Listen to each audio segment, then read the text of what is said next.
नमस्कार प्यारे विद्यार्थियों, यहाँ पर जो है वो इस क्लास में आपको जो है वो हिस्ट्री का यहाँ पर जो है वो आपको कोर्स करवाऊंगा। यहाँ पर राजस्थान पुलिस और सीईटी का।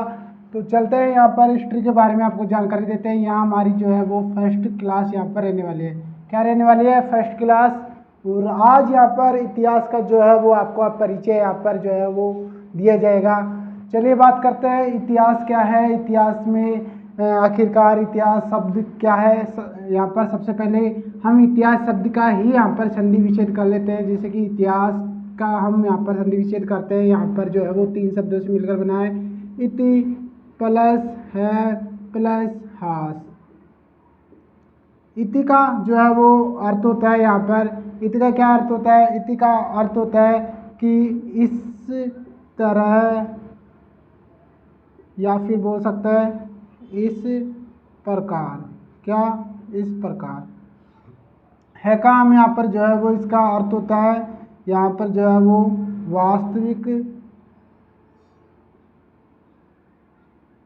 वास्तविक रूप। देखिए, आपको अगर छोटा दिख रहा हो तो आपको मैं जो है वो जूम कर दूंगा। वास्तविक रूप और वास्तव में। और हास का अर्थ होता है, यहाँ पर जो होता है हास का, यहाँ पर घटना का घटित होना। क्या? तो इसका अर्थ जो निकल के आता है वो क्या आ रहा है? इस तरह वास्तव रूप में घटना का घटित होना ही क्या कहलाता है? इतिहास। अगर दूसरी तरीके से बात करें, इस प्रकार वास्तव रूप में घटना का घटित होना इतिहास यहाँ पर कहलाता है। तो इतिहास का जो परिभाषा है वो यहाँ पर परिभाषा यही हुई कि इस तरह वास्तविक रूप से घटना का घटित होना इतिहास कहलाता है। इतिहास में अगर बात करें तो इतिहास जो है वो कि किससे मिलकर बना हुआ है, इतिहास में क्या क्या शामिल किया गया है, उसके बारे में चलिए बात करते हैं। बाहर से कुछ आवाज़ें आ रही है तो आप उसे जो है वो इग्नोर करिएगा और यहाँ पर क्लास में जो है वो बने रहिएगा। जो है वो आप देख पा रहे होंगे यहाँ पर वास्तविक रूप से यहाँ पर हो गया। अब बात आती है कि इतिहास के लिए क्या क्या जो है वो ज़रूरी होता है। तो यहाँ पर इतिहास कहलाएगा। इतिहास किसे कहते हैं? तो इतिहास में जो है वो इतिहास की बात करें तो पहला पॉइंट यहाँ पर आ जाता है कि जो मानव जीवन को प्रभावित करता हो उसे इतिहास कहलाता है। वह इतिहास में शामिल किया जाता है या वह इतिहास कहलाता है। जो मानव जीवन को प्रभावित करता हो, या फिर कह सकते हैं जो भौगोलिक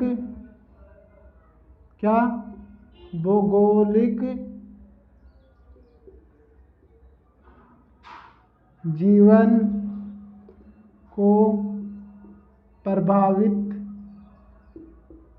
करता हो,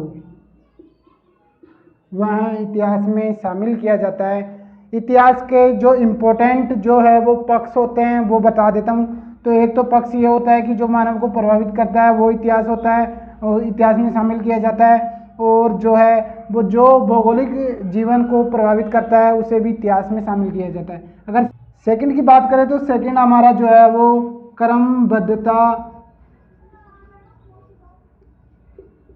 क्रमबद्धता इसमें होनी चाहिए। इतिहास में क्या होनी चाहिए? क्रमबद्धता होनी चाहिए। तीसरी अगर बात करें तो साक्ष्य यहाँ पर जो है वो इसके होनी चाहिए। क्या होनी चाहिए?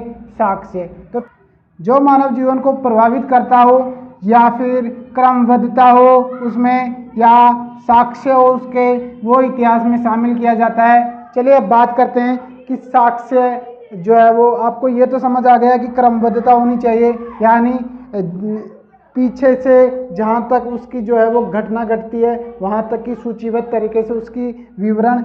और साक्ष्य हो, साक्ष्य में जैसे कि अगर बात करें, साक्ष्य 3 प्रकार के होते हैं। साक्ष्य कितने प्रकार के होते हैं? एक होता है यहाँ पर जो है वो एक होता है, साक्ष्य 3 प्रकार के होते हैं। एक होता है पुरातात्विक साक्ष्य क्या होता है? पुरातात्विक साक्ष्य किसमें? साक्ष्य के प्रकार।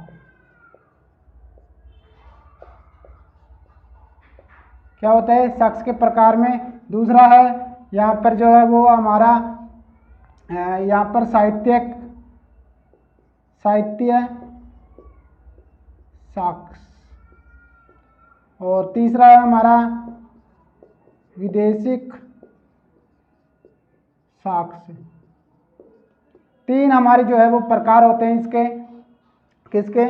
तीन हमारे यहाँ पर जो साक्ष्य के प्रकार होते हैं। अब यहाँ पर विस्तृत रूप से हम यहाँ पर बात करेंगे कि जो साक्ष्य है, पुरातात्विक साक्ष्य में क्या शामिल किया जाता है, साहित्य साक्ष्य में क्या जो है वो शामिल किया जाता है, और विदेशिक यहाँ पर साक्ष्य में क्या शामिल किया जाता है। चलिए विस्तृत रूप से हमें यहाँ पर चर्चा करते हैं। इसको यहाँ पर से हटा देता हूँ।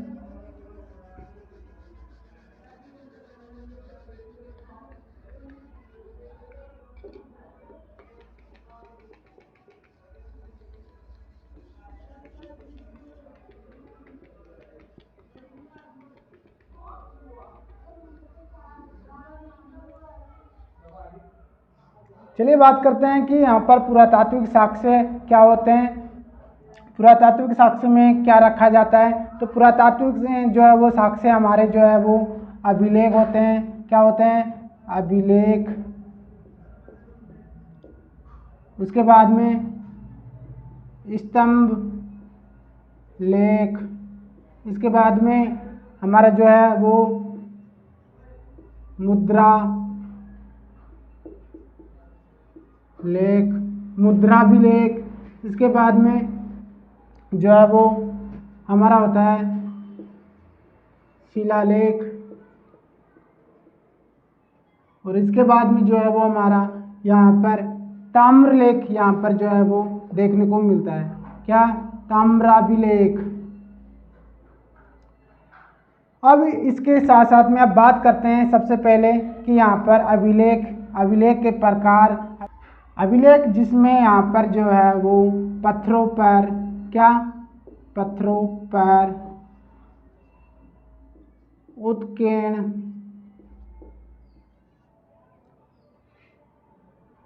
लेख, जो यहाँ पर जिसमें यहाँ पर जो है वो पत्थरों पर लेख लिखे होते हैं वह अभिलेख होते हैं। जैसा कि एक आपको बताता हूँ यहाँ पर शिलालेख। क्या? शिलालेख। शिलालेख कैसे होते हैं? शिलालेख होते हैं हमारी चट्टानें जैसी कुछ इस तरीके से, जिसमें आपको यहाँ पर अलग अलग यहाँ पर हर लाइन में यहाँ पर शिलाएं पर लेख देखने को मिलेंगे। यहाँ पर ये हो गया, क्या हो गया? ये हमारा हो गया शिलालेख। इसके अलावा जो है वो अगर यहाँ पर जो है वो गुहालेख की बात करते हैं तो गुहालेख कुछ इस तरीके से आपको देखने को मिलता है। ये क्या हुआ? गुहालेख। और अगर हम बात करें स्तंभ लेख की तो स्तंभ लेख हमें यहाँ पर जो है वो कुछ इस तरीके से देखने को मिलेगा। स्तंभ लेख ये क्या है? स्तंभ क्या है? स्तंभ लेख। ये स्तंभ लेख तो कुछ इस तरीके से जो है वो हमें यहाँ पर ये सभी आपको देखने को मिलेंगे। गुहालेख, मुद्रा लेख, जो मुद्रा पर यहाँ पर जो है वो उत्कीर्ण होते हैं, राजा का नाम, उसका फोटो। शिलालेख यहाँ पर मैंने बता दिया है। ताम्रलेख जो है वो यहाँ पर तांबे पर लिखे जाते हैं। और यहाँ पर इसके अलावा ये सभी मैंने बता दिए हैं। अब बात यहाँ पर ये आती है कि साहित्यिक साक्ष्य क्या है, तो उसके बारे में चलिए विस्तृत रूप से चर्चा करते हैं।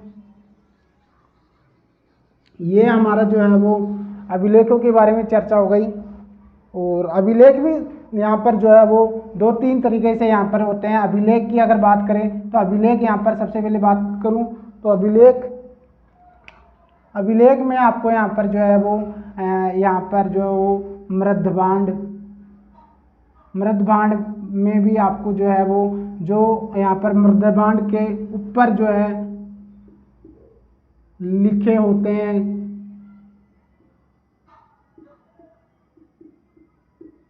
अभिलेख, वह अभिलेख कहलाते हैं। और जो है इसी तरीके से अगर बात करें भित्ति चित्र में भी आपको यहाँ पर देखने को मिलते हैं अभिलेख। किसमें? भित्ति चित्र में भी। तो ये अभिलेख भित्ति चित्र में मर्दबान पर भी आपको देखने को मिल जाएंगे। अब यहाँ पर बात करेंगे कि साहित्यिक यहाँ पर जो है वो स्रोत क्या है, साहित्यिक स्रोत से हमें कैसे प्राप्त होते हैं इतिहास। तो साहित्यिक की बात करें तो साहित्य में जो है वो हमें यहाँ पर देखने को मिलते हैं, जैसे कि ब्राह्मण साहित्य,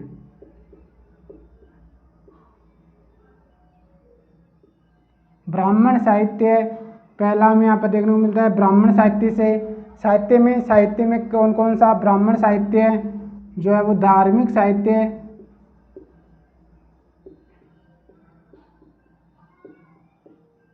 क्या धार्मिक साहित्य अगर बात करो और तो यहाँ पर धार्मिक साहित्य, और इसके अलावा जो है वो बौद्ध साहित्य,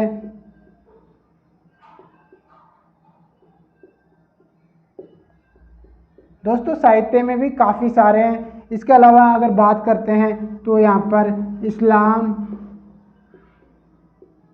साहित्य,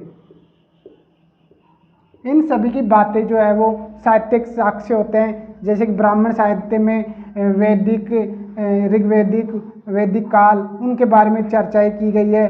धार्मिक साहित्य में धर्म के बारे में चर्चाएं की गई है। बौद्ध साहित्य में बौद्ध धर्म के बारे में जो है वो बताई गई है। और इस्लाम क्षमा चाहूँगा, थोड़ा सा मिसप्रिंट यहाँ पर हो गया था। और इस तरीके से 4-5 आपको यहाँ पर जो है वो साहित्यिक में ब्राह्मण साहित्य। लास्ट में अगर बात करें तो जैन साहित्य यहाँ पर देखने को मिलता है। क्या? जैन साहित्य। ये आपको 5 पॉइंट हमें यहाँ पर देखने को मिलते हैं। यहाँ पर जैन साहित्य, ब्राह्मण साहित्य, धार्मिक, इस्लाम। अब यहाँ पर जो है वो इसकी यहाँ पर बात होगी साहित्यिक साक्ष्य हमें यहाँ पर मिल चुके हैं। बात आती है आपको विदेशिक साक्ष्य क्या है। इसमें जो है वो विदेशी जो यहाँ पर भ्रमण करने आए यात्री हैं उनके द्वारा जो यहाँ पर प्रमाण दिए गए उनके बारे में जो उनके ग्रंथों में यहाँ पर उल्लेखित है वो साक्ष्य हमें यहाँ पर देखने को मिलते हैं। तो वो यहाँ पर सभी साक्ष्य मैं आपको बताता हूँ। तो उन साक्ष्यों के बारे में यहाँ पर चर्चाएं की गई है। साहित्य में जो है वो सबसे पहले बात करें तो मेगस्थनीज के द्वारा जो है वो इंडिका में यहाँ पर जो है वो देखने को मिलता है। क्या? इंडिका में जो है वो इतिहास के बारे में देखने को मिलता है। और ये भारत का भी जो है वो इतिहास का पिता, भारत का इतिहास का पिता माना जाता है। क्या? भारत का इतिहास का पिता कहा जाता है।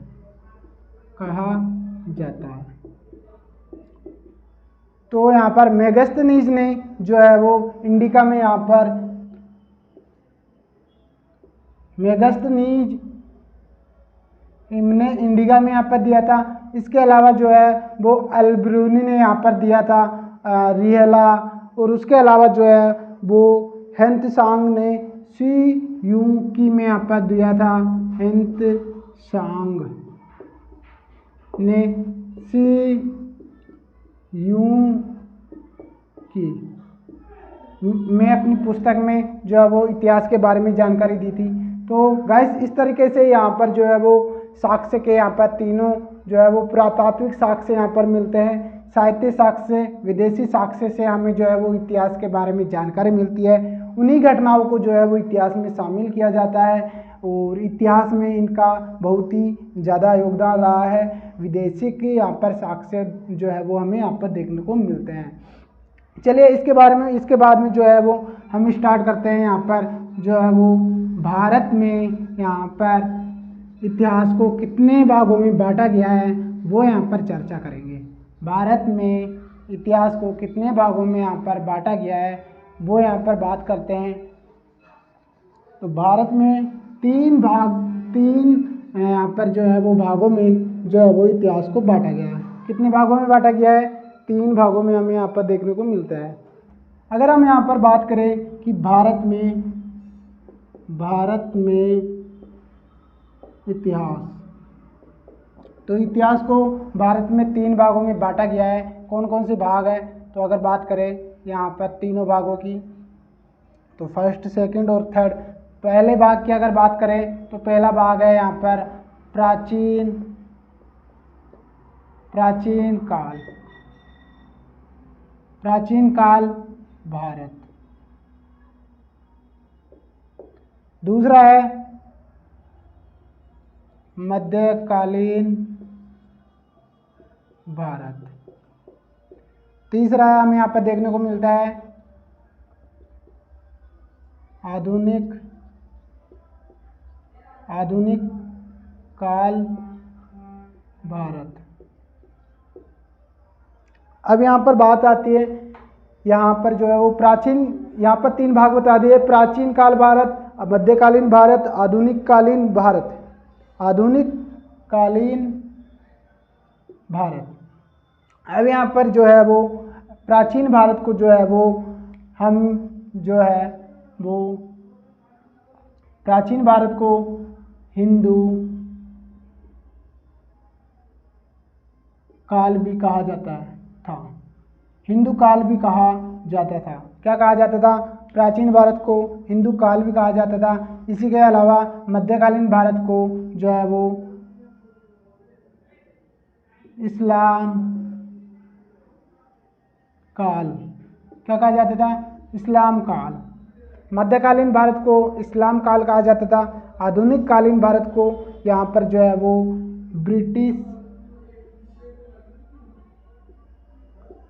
ब्रिटिश काल।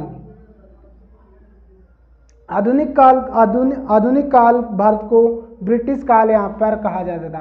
प्राचीन काल को हिंदू काल, मध्यकालीन भारत को इस्लाम काल और जो है वो आधुनिक कालीन भारत को ब्रिटिश काल यहाँ पर कहा जाता था। तीन भागों में यहाँ पर जो है वो भारत को विभाजित कर रखा है। भारत को विभाजित नहीं समझाऊंगा, जो बांट रखा है तीन काल में।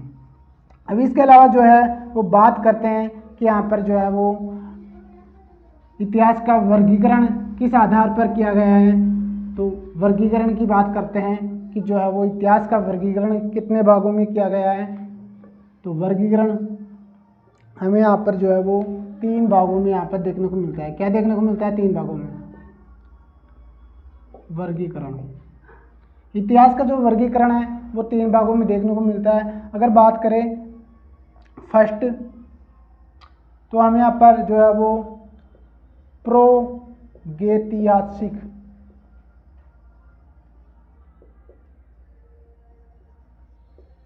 काल। क्या? प्रागैतिहासिक काल।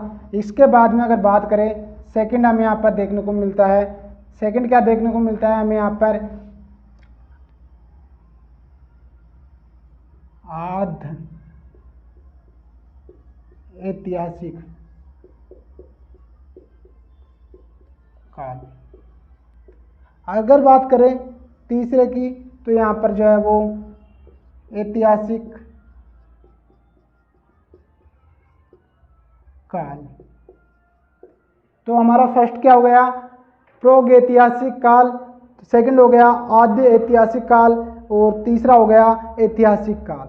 प्रागैतिहासिक काल में जो है वो इसके किसी प्रकार के कोई साक्ष्य यहाँ पर जो है वो देखने को नहीं मिलते हैं। अगर बात करें लिखित साक्ष्य या प्रमाण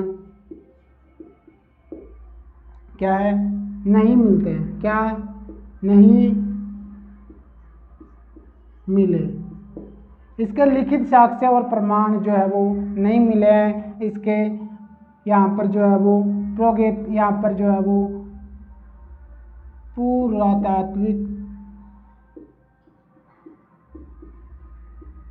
पुरातात्विक साक्ष्य मिले हैं। क्या मिले हैं? लिखित साक्ष्य यहाँ पर जो है वो इसमें नहीं मिले हैं और जो है वो पुरातात्विक साक्ष्य मिले हैं, जिसमें आपको पता ही होगा पुरातात्विक साक्ष्य में जो है वो आपको केवल लेख यहाँ पर मिले हैं, शिलालेख, ये चीज़ें आपको मिले हैं। उसके आधार पर ही इसका यहाँ पर पता लगाया जाता है कि प्रागैतिहासिक काल में जीवन कैसा था। अगर बात करें कि आदि ऐतिहासिक काल में जो है वो क्या साक्ष्य मिलते हैं, लिखित साक्ष्य मिलते हैं है या नहीं, तो अगर बात करें तो इसमें लिखित साक्ष्य मिलते हैं, लिखित साक्ष्य मिलते हैं, बट लेकिन आज तक पढ़ा नहीं गया। क्या हुआ, आज तक जो है वो साक्ष्य पढ़े नहीं गए हैं। और अगर यहाँ पर बात करें ऐतिहासिक साक्ष्य जो वो ऐतिहासिक काल में, या इसे बोल सकते हैं आधुनिक काल, आधुनिक भारत भी बोल सकते हो, आधुनिक काल भी बोल सकते हो। इसमें जो है वो आपको क्या, आपको इसमें साक्ष्य लिखे साक्ष्य, दोस्तों आपको देखने को नहीं मिल रहा होगा, यहाँ पर लिख देता हूँ मैं, लिखे साक्ष्य मिले हैं और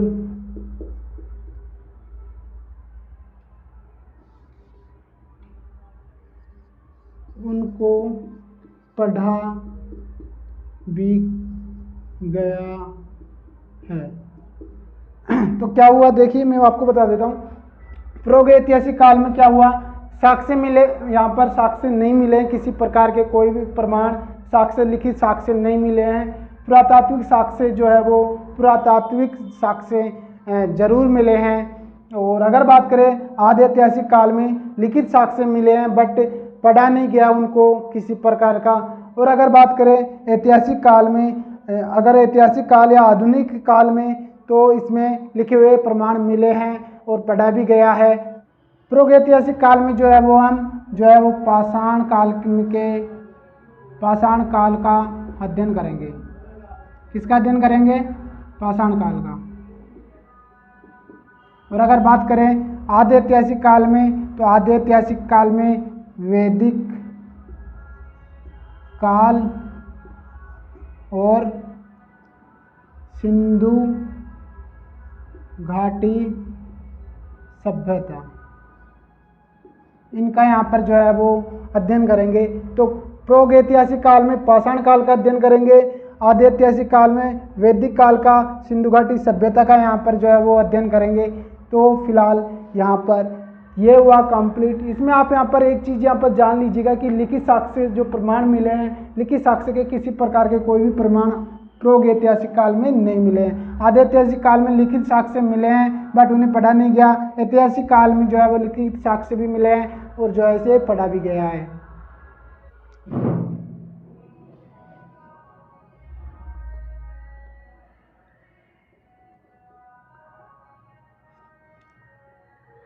अब यहाँ पर जो है वो अध्ययन हम पाषाण काल का यहाँ पर अध्ययन करेंगे।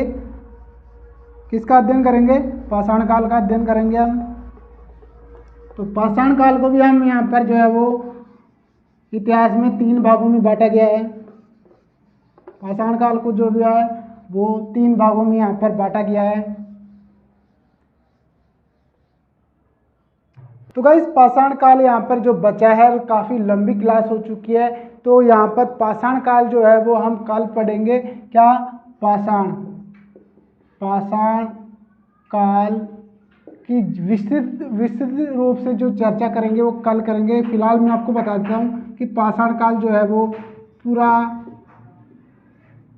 पाषाण काल, और दूसरा होता है यहाँ पर मध्य पाषाण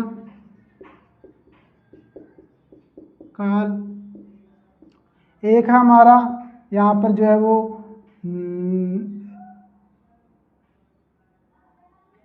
नव पाषाण काल। ये 3 काल है यहाँ पर हमें देखने को मिलते हैं। तो इसके बारे में जो है वो कल कंप्लीट वीडियो लेके आऊँगा, उसमें सारी इन्फॉर्मेशन मैं आपको बताऊँगा।